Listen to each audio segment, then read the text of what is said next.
একটা গানের বই বিক্রি করতেন 5 টাকা দিয়ে।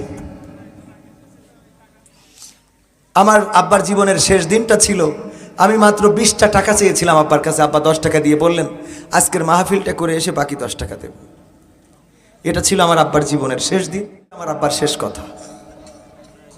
ভাইয়ের আমার, জনপদটা আমার একটু আসতে কষ্ট হয়, যে এখানে আসলে আমি ইমোশনাল হয়ে যাই।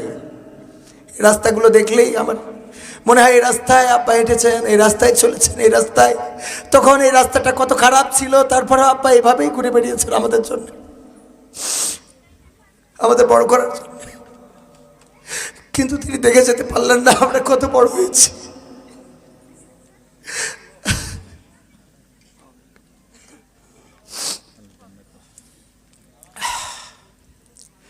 আমার জন্মদিনে সবচেয়ে বেশি খুশি ছিলে তুমি বাবা। কখনো ভাবিনি আমি আমাকে কাঁদিয়ে তুমি এত সকালেই চলে যাবা। কখনো ভাবিনি আমি আমাকে কাঁদিয়ে তুমি এত সকালেই চলে যাবা। হাত ধরে তুমি হাঁটতে শিখাতে, ব্যথা পেলে আমি বুকে তুলে নিতে।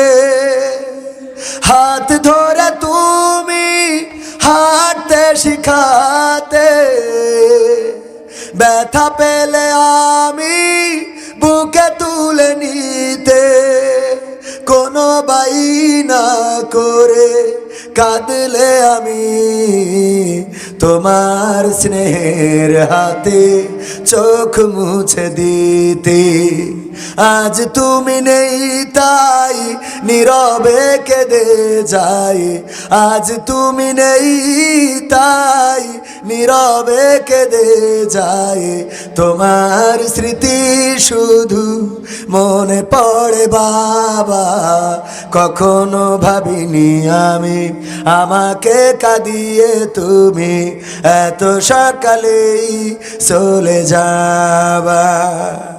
তুমি তো ছিলে বাবা বটেরই ছায়া, আদর সোহাগ দিতে করতে মায়া। তুমি তো ছিলে বাবা বটেরই ছায়া, আদর সোহাগ দিতে করতে মায়া।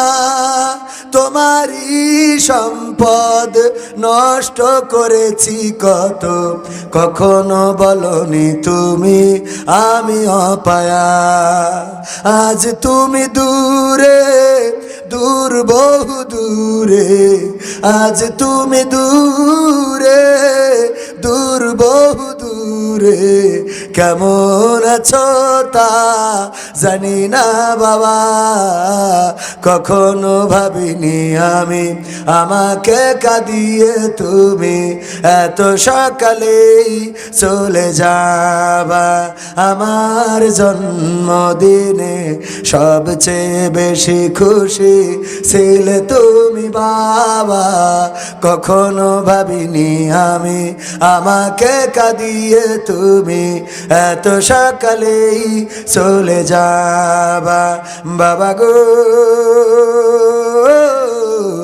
বাবা, বাবা গো ও বাবা। গানটা লিখেছিলাম আমার সন্তান জন্মের পরে, কারণ আমার সন্তান জন্মের সময় বুঝেছিলাম একজন বাবা কত আনন্দিত হয়। একজন বাবা সন্তান হওয়ার আনন্দটা কিভাবে উপভোগ করে এটা বাবা হওয়ার পরে বুঝেছি। মাঝে মাঝে নিজের সন্তানকে আদর করার সময় বাবার স্মৃতি মনে পড়ে। ভাইরা আমার, যাদের বাবা আছে দয়া করে বাবাকে কষ্ট দিবেন না, মনে থাকবে। মাকে কষ্ট দিবেন না। এই সম্পদ হারিয়ে গেলে আর পৃথিবীতে তল্লাশি করে খুঁজে পাবেন না, এই জমিনে খুঁজে পাবেন না। কি হারালেন এটা হারানোর পরে বুঝবেন, কি আছে এটা থাকতে বুঝবেন না। যেই বাড়িতে পেয়ারা হয়, যেই বাড়িতে বড়ই হয়, সেই বাড়িতে দেখবেন পেয়ারা বড়ইয়ের কদর কম। যাদের বাড়িতে পেয়ারা বড়ই নাই তারাই জানে যে এটা টিকিট কিনে খাইতে গেলে কয় টাকা খরচ হয়, ঠিক না ভাই? ঠিক। তো যাদের বাবা আছে তারা হয়তো বুঝবেন না, আমাদের যাদের বাবা নাই তারা বুঝবো। যাই হোক, বাবার স্মৃতিচারণ করাটা এই মাহফিলে ঠিক না, এটা উচিত হয়নি, কারণ আপনারা টাকা দেয় না, আমার আব্বার কথা বলবো কেন, এটা তো ঠিক। লস্কর পশ্চিমপাড়া বাইতুল সালাম জামে মসজিদের উদ্যোগে আয়োজিত 28তম তাফসীরুল কোরআন মাহফিলের শ্রদ্ধাভাজন সভাপতি জনাব আলহাজ মোহাম্মদ নজরুল ইসলাম সর্দার সাহেব, লস্কর বাইতুল সালাম জামে মসজিদের শ্রদ্ধাভাজন সভাপতি। আলোচনা করেছেন জনাব মাওলানা কামরুল ইসলাম সাহেব, হযরত মাওলানা আমিনুর রহমান সিরাজি উস্তাদজি। এছাড়া আলোচনা করেছেন আজকের মাহফিলে, উনি আমার পরে উঠলে ভালো হতো, দূর থেকে এসেছেন বিশিষ্ট ইসলামী চিন্তাবিদ, আন্তর্জাতিক খ্যাতিসম্পন্ন মুফাসসিরে কোরআন হযরত মাওলানা মুফতি সিফাত জামিল সাহেব দামাত বরকাতুহুম। এছাড়া ডানে বামে আরও গণ্যমান্য ব্যক্তিবর্গ আছেন। আমার সামনে উপবিষ্ট দিনদারি মান্দারা মুসলমান ভাই বাবাজিরা, পর্দার অন্তরালে মহিলা প্যান্ডেল ফিল আপ করে দিয়ে ছাপিয়ে গিয়েছে আমার মা বোনেরা, এবং আমি শুনেছি এই জায়গার মাহফিলে হিন্দুরাও সহযোগিতা করেন, এমনকি পার্কিংয়ের দায়িত্বেও থাকে হিন্দুরা।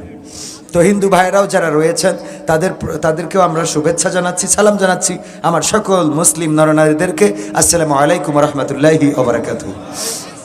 আমরা আল্লাহর শুকরিয়া আদায় করি যে মহান রব দয়া করে মায়া করে আমাদেরকে মানুষ হিসাবে সৃষ্টি করেছেন। আল্লাহ চাইলে অন্য কোনো প্রাণী করে আমাদেরকে পাঠাতে পারতেন, অন্য কোনো প্রাণী করলে আমাদের মশা বানাইলে একটা থাপ্পড়ে শেষ হয়ে যেতাম। যদি আমাদেরকে মাছি বানাতো তাহলে বাড়ুনের আঘাত খেয়ে বা ঝাড়ুর আঘাত খেয়ে পৃথিবী থেকে বিদায় নিতে হতো। এমনকি আমি বলি পৃথিবীর প্রতিটা প্রাণীকে আল্লাহ এক একটা সফটওয়্যার দিয়ে তৈরি করে দিয়েছেন। যেমন উদাহরণ দিতে যেয়ে বলি, শিয়ালের কথা চিন্তা করেন। এই শিয়াল তারা মুরগি ধরুক আর না ধরুক, ইমানদার আল্লাহওয়ালা শিয়ালও যদি হয় তাও দিনের আলোতে বের হয় না, কারণ তার সফটওয়্যার হলো যে দিনের আলোতে বের হওয়া যাবে না। ওর আল্লাহ সফটওয়্যারই দিয়েছে, তুই রাত্রে বের হবি, হুক্কা হুয়া করবি, যার বাড়ি পাবি সুযোগ পাবি মুরগি ধরে খাবি। ওদের বাচ্চারা কোনোদিন ওদের আব্বাকে বলিনি, আব্বা তোমরা তো মুরগি চুরি করো, আমরা তো করি না, তা আমরা বের হই, বলেছে কোনোদিন?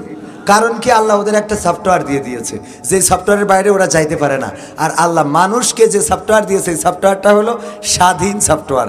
আপনি চাইলে আল্লাহর পথে চলতে পারেন, চাইলে শয়তানের পথে চলতে পারেন, ডিসিশন আপনার, আপনি কোন পথে চলবেন। এই সিদ্ধান্ত নেওয়ার তৌফিক দিয়েছেন কে?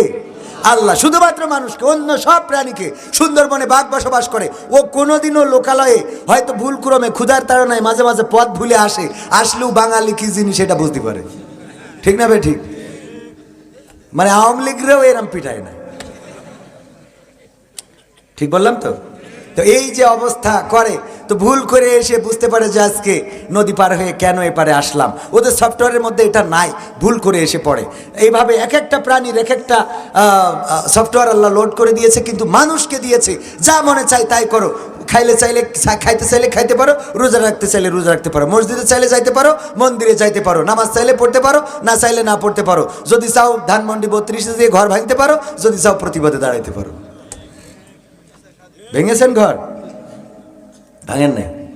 ঘর পুরানো এখন একটা ট্রেন্ডে রূপান্তরিত হয়েছে, এটা কিন্তু ভালো লক্ষণ নয়, মাথায় রাখবেন। আজকেও কাফি অনলাইন অ্যাক্টিভিটিস উনি খুবই সচেতনমূলক ভিডিও করতেন। আগে বলতো যে আমি কাউকে পা চাটতে আসি নাই, কারো পা চাটতে আসি নাই, পয়েন্টে আসেন কথা বলি। শুনেছেন না আপনারা? সরকারের বিরুদ্ধে সেই সময় প্রশাসন, সরকার এবং বিভিন্ন ব্যাপারে সচেতন ছিল, এমনকি ছাত্র আন্দোলনও সামনে ছিল। কিন্তু বই মেলাতে বই লেখা এবং বই বিক্রি আর কিছু কাজ নিয়ে বিতর্কিত হয়েছে, এটা ঠিক, কিন্তু তার বাড়িতে আগুন লাগাতে হবে, এটা তো ঠিক না। কথা কয় না? বাড়িতে আগুন লাগানো যাবে? আগুন নিয়ে রাজনীতি করা যাবে না। এই আগুন লাগাচ্ছেও কারা? যদিও কাফি